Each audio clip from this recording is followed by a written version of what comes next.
ভরা মজলিসে পোলাওতে পাথর পাওয়াতে পুনমের গালে পরপর দুইটা চড় দিল।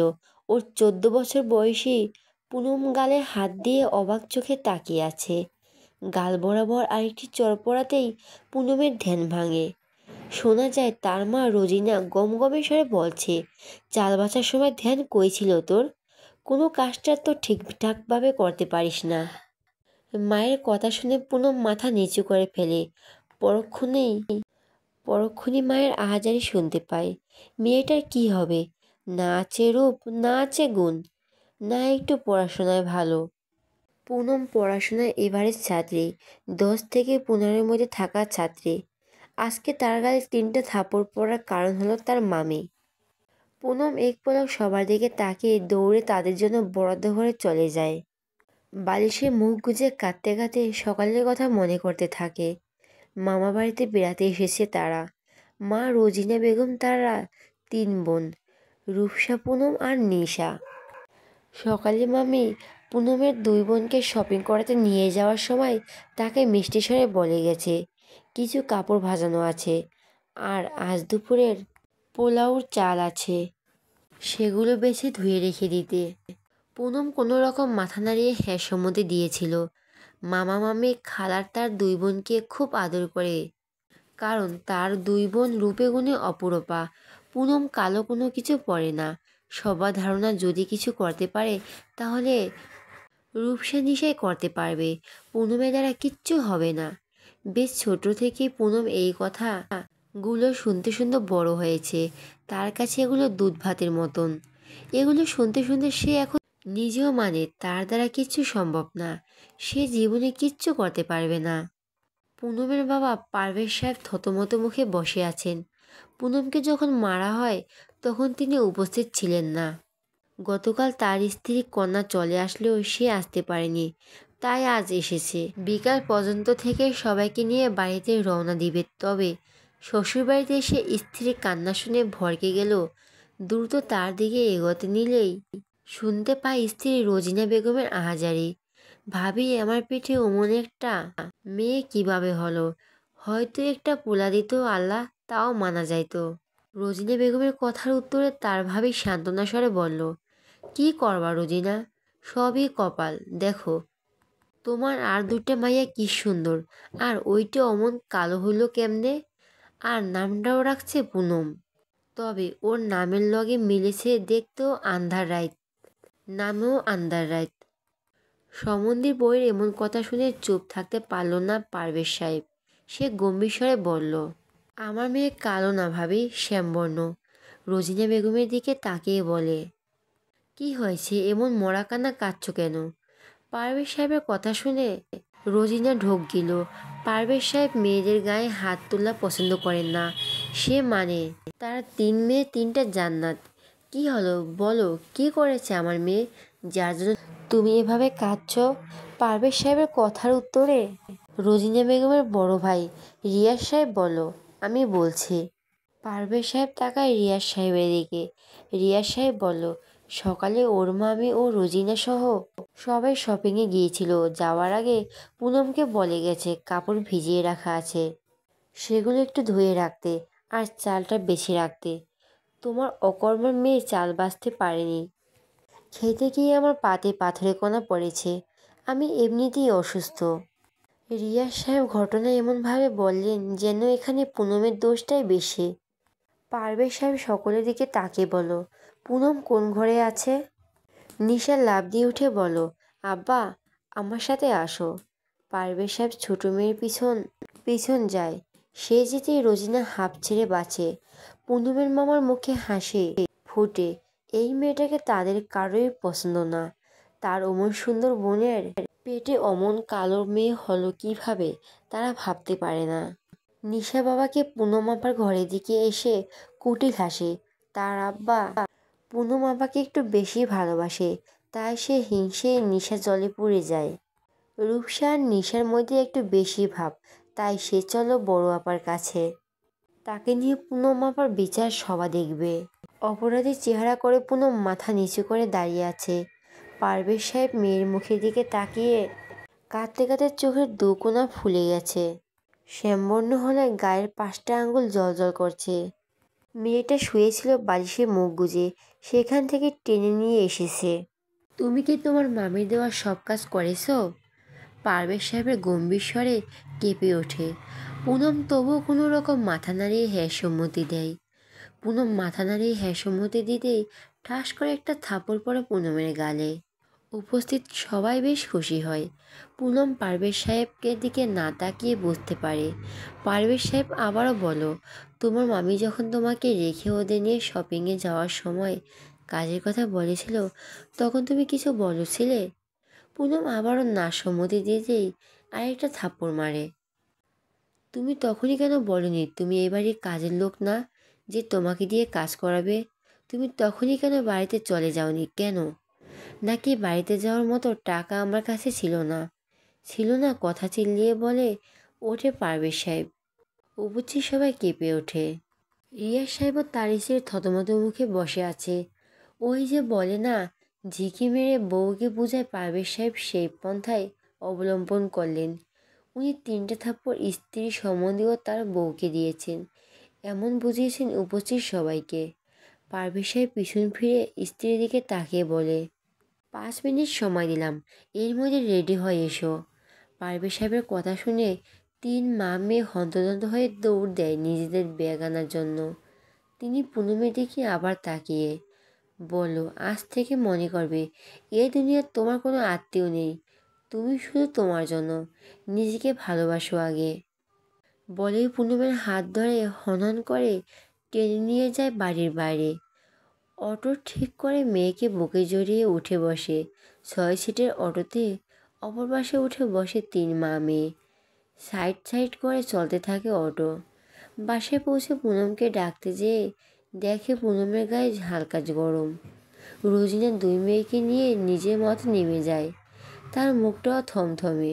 সে তার ভাইয়ের অপমান মেনে নিতে পারছে না। পারভেজ সেদিকে একবার তাকিয়ে মেয়েকে বুকে জড়িয়ে দৃঢ়স্বরে ডাকে, আম্মা, ও আম্মা, মা গো উঠো। পারভেজ সাহেবের কণ্ঠস্বর বুঝে আসছে, এই মেয়েটা একদম তার মায়ের মতো হয়েছে, সব কিছু তার মায়ের মতো। গরমের সময় তার জন্য দৌড়ে শরবত করা, শীতের দিনে ভোরবেলা উঠে তার অজুর জন্য গরম পানি করে দেওয়া। একজন মা তার ছেলের যেমন খেয়াল রাখে, পুনমও তার বাবার খেয়াল রাখে। ধীরে ধীরে পুনমকে বিছানায় শুয়ে দেয়। পুনম আব্বার দিকে তাকায়, মা গো, দুপুরে খেয়েছিলে? না। পুনম বলতে দীর্ঘশ্বাস ছাড়ে।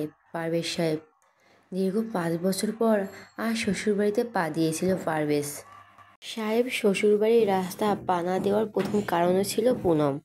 সেবার পুনমের খালাসহ সবাই বেড়াতে গিয়েছিল, তাই পুনমের খালা সবার জন্য জামা কাপড় এনেছিল, তাদের 3 বোনের জন্যও এনেছিল। সেবার পুনম রূপসার জন্য আনা কালো জামাটা হাতে নিয়ে বলেছিল, খালামণি, এটা আমি নেই, আমার পছন্দ হয়েছে। পুনমের খালা পুনমের হাত থেকে জামাটা ছিনিয়ে নিয়ে বলে ওঠে, তুই তো এমনি কালা, এই কালো জামা পরলে তরে আরও কাইল্লা লাগবো। সেদিন 9 বছরের পুনম গায়ের রঙের তফাৎ না বুঝলেও পছন্দের জামা না পেয়ে মন খারাপ করেছিল। সেদিন সবটাই অবলোকন করেছিল পারভেজ সাহেব, তবে কাউকে কিছু বলেনি। তার পরের দিন চলে আসে নিজের পরিবার নিয়ে। এরপর 5 বছর আর সেদিকে পা বাড়ায়নি। তবে এবার রিয়াজ সাহেবের অনেক অনুরোধ ফেলতে না পেরে সবাইকে পাঠিয়েছিলেন, কথা ছিল আজ তিনি যাবেন। যদি জানতো তার দুঃখী মেয়েটার কপালে এবারও অপমান লেখা থাকবে, তাহলে আর কোনোদিনও পাঠাতো না। আবার খাবো না। পুনমের কথার ধ্যান ভাঙে পারভেজ সাহেবের।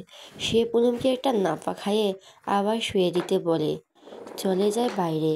উঠানে বসে ভাবতে থাকে, তার প্রথম সন্তান রূপসার জন্মের পর রোজিনা চেয়েছিলেন এবার তার একটা ছেলে হোক, কিন্তু তার ফারিয়াত আল্লাহ তালা কবুল করে নাই। হয়েছে মেয়ে, তাও আবার কালো।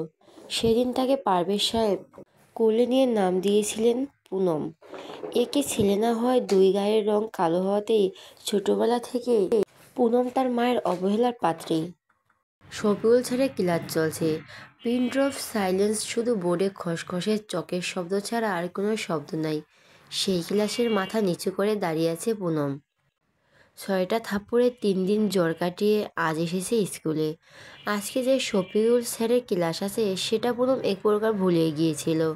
স্যার যখন ক্লাসে ঢোকে তখনই মনে পড়ে পুরো স্কুলে শফিউল স্যারের মতো কড়া ও গম্ভীর স্যার আর কেউ নেই। পুনমের মনে হয় প্রত্যেকটা স্কুলে এরকম একজন করে টিচার আছে। আজ এসে সর্বপ্রথম তাকে শফিউল স্যার না আসার কারণ জিজ্ঞাসা করেন। উত্তরে পুনম বলে জ্বর এসেছিল। শফিউল স্যার ভুরু কুঁচকে বসতে বলে।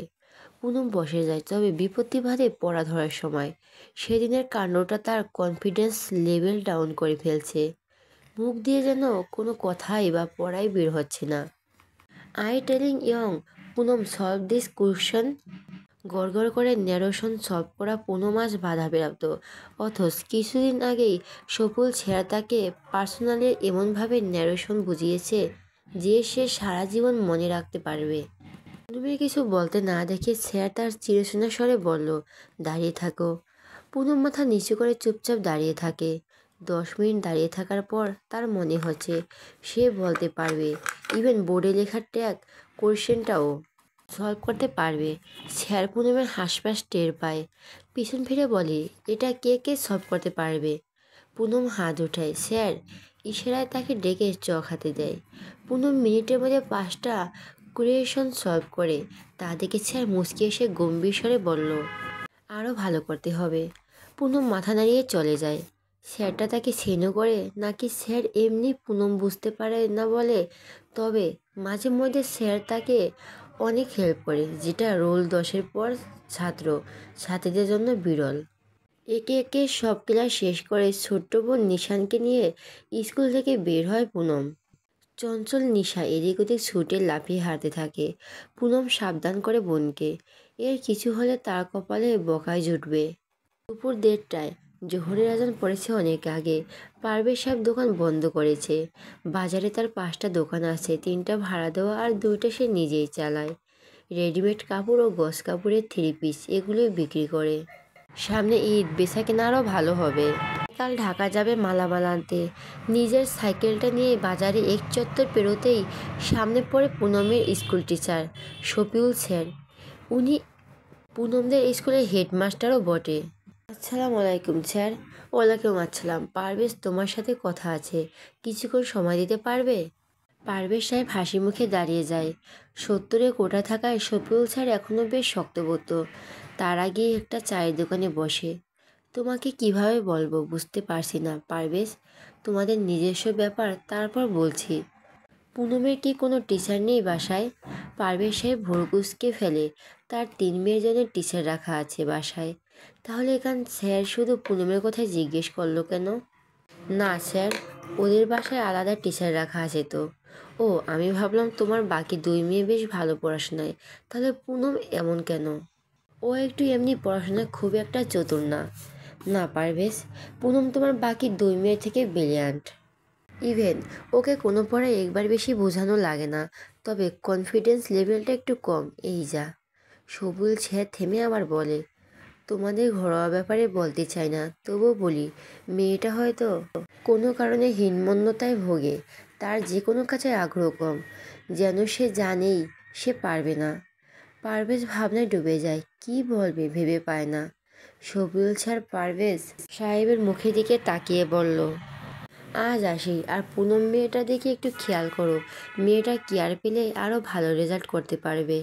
পারভেজ সাহেব ভাবতে ভাবতে বাসায় পৌঁছায়।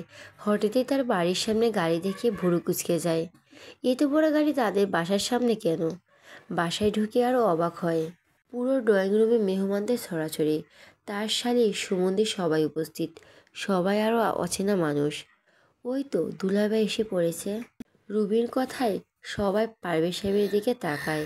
পারভেজ সাহেব ভড়কে যায়, তবুও নিজেকে সামলে এগোয়। আসসালামু আলাইকুম দুলাভাই, দেখেন কারা এসেছে। পারভেজ সালামের উত্তর নিয়ে কথা বলে সবার সাথে। কথাবার্তায় বুঝতে পারে তার বড় মেয়ের জন্য বিয়ের প্রস্তাব নিয়ে এসেছে তারা। পারভেজ সাহেবের স্ত্রীর দিকে তাকায়। তার মুখ দেখে মনে হচ্ছে সে রাজি। রাজি হবেই না কেন, সরকারি চাকরি করে পাত্র, হাতছাড়া করা যায় নাকি? রোজিনা পারভেজ সাহেবকে অন্যদিকে নিয়ে যায়। তারা আজ এই আংটি পরিয়ে রাখতে চাচ্ছে। আপনি কি বলেন? এভাবে হুট করে সব হয় না রোজিনা, দেখাশোনার একটা ব্যাপার আছে। মেয়ে রাজি কিনা সেটাও দেখতে হবে। মেয়ে রাজি, ছেলে মাশাআল্লাহ রাজপুত্র, পারভেজ এক পলক ভুরু কুঁচকে ছেলের দিকে তাকে রোজিনাকে বলে, এর মধ্যে রাজপুত্র কই পেলা তুমি? শ্যামলা গায়ের রঙের ছেলেরাই বুঝি রাজপুত্র হয়, মেয়েরা হয় না? পারভেজ সাহেবের কথা শুনে রোজিনা বেগম থতমত খেল। পরে মুখ বাঁকিয়ে বলল, সোনার চামচ বাঁকাও ভালা। কথাটা বলে রোজিনা চলে যায়। পারভেজ সাহেব বুঝে এখানে তার না টিকবে না, তাই চুপচাপ দেখতে থাকে কে কি করে। সব শেষে ঠিক করা হয় আজকের আংটি পরিয়ে রেখে যাবে আগামী শেষের শুক্রবার বিয়ে। সব ফাইনাল করে খাওয়া দাওয়া শেষ করে সবাই চলে গেল। শুধু থেকে গেল রোজনার ভাই বোন। দেখলে দুলাভাই, আমাদের উছিলায় কেমন বড়লোক জামাই পেলে বড় মেয়ের জন্য। রুবিনার কথা পারভেজ সাহেব হাসে। তখন রিয়াজ সাহেব মুখ কুঁচকে বলল, ও কি কখনো আমাদের কাজের শুকরিয়া আদায় করেছে নাকি? এই সম্বন্ধটা তো আমাদের জন্যই এলো। পারভেজ সাহেব এবারও হাসলো, কিছু বলল না। তখনই রোজিনা বলল, মেয়েটাকে ভালোই ভালোই বিদায় করতে পারলেই হয়। এরপরে মেজ মেয়েটার বিয়ের জন্য যৌতুকের ব্যবস্থা করতে হবে। হ্যাঁ আপা, তোর মাইজা মেয়ে যেই সিঁড়ি, যৌতুক ছাড়া কোথায় বিয়ে দিবি? পারভেজ সাহেব এবার চুপ থাকলেন না, হাসি মুখেই বলল, তোমার আমার মেয়েদের জন্য অনেক চিন্তা করো রুবি, তার জন্য ধন্যবাদ। তবে আমার পুনমের চিন্তা তোমরা বাদ দাও। আমার মেয়ে তো চিন্তা না হয় আমিই করলাম। বলে পারভেজ সাহেব উঠে চলে যায় ঘরে। পারভেজ সাহেবের মিষ্টি স্বরের তিক্ত কথাটা হজম করতে পারল না। রুবি খিটমিট করে রোজিনাকে বলল, আমরা কি তোর মেজো মেয়ের ভালো চাই না? রোজিনা কি বলবে ভেবে পেল না। অন্য প্রসঙ্গের কথা উঠালো। 3 ভাই বোন বিয়েতে কতজন দাওয়াত দিবে, ছেলের বাড়ি থেকে কতজন আসবে, সেই বিষয়ে কথা বলতে থাকলো। পুনম নিজের ঘরের দেওয়ালে রং তুলি চালিয়ে যাচ্ছে। এই 13টা তুলি ও 56 শেডের রঙই হচ্ছে পুনমের সবচেয়ে পছন্দের স্থান। পারভেজ সাহেব পুনমের ঘরে ঢুকে মেয়ের ঘরের দেওয়ালে তাকিয়ে অবাক হয়। দক্ষিণ পাশের দেওয়ালটা মনে হচ্ছে গ্যালাক্সিক।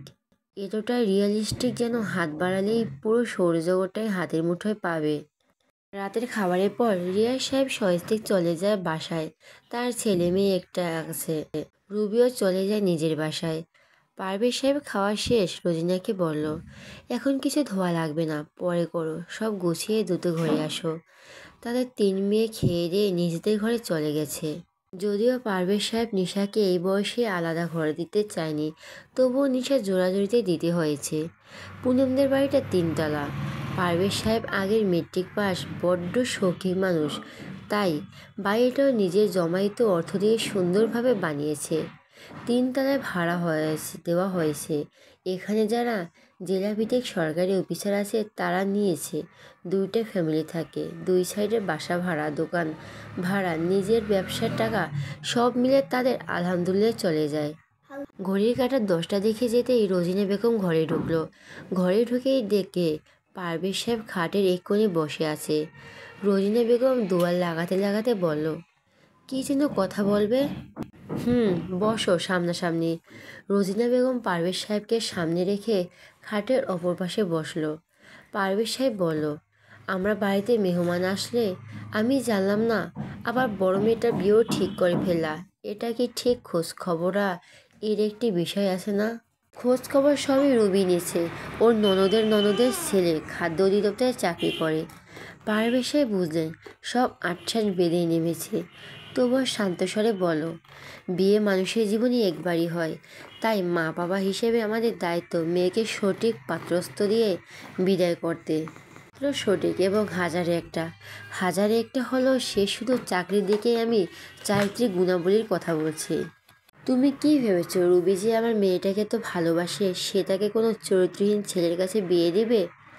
তুমি কথার অন্য মানে বের করছো রোজিনা। আমি সে কথা বলিনি। তো কি কথা বলতে চাও? এখন আমার বোনের দ্বারা এই সম্পর্ক এসেছে তাই এমন করছো, তাই না? এখানে আমি এমন কোনো কথা বলিনি রোজই। তবে তুমিও জেনে রাখো, বিয়েতে আমি ওই ছেলের কাছেই দিব। আর আমার মেয়েও রাজি, চাইলেও তুমি আমাদের কন্ট্রোল করতে পারবা না। চিল্লিয়ে বলল রোজিনা। হতবাক দৃষ্টিতে তাকিয়ে আছে পারভেজ সাহেব। 22 বছরের দাম্পত্য জীবনে এই প্রথম রোজিনা তার সামনে এমন চিল্লাচিল্লি করে কথা বলছে। সে বুঝে গেছে সব হাতের বাইরে চলে গেছে। সে গম্ভীর স্বরে বলল, শোনো রোজি, তোমরা মানুষ কোনো রোবটের কন্ট্রোল করা যায়, মানুষকে না।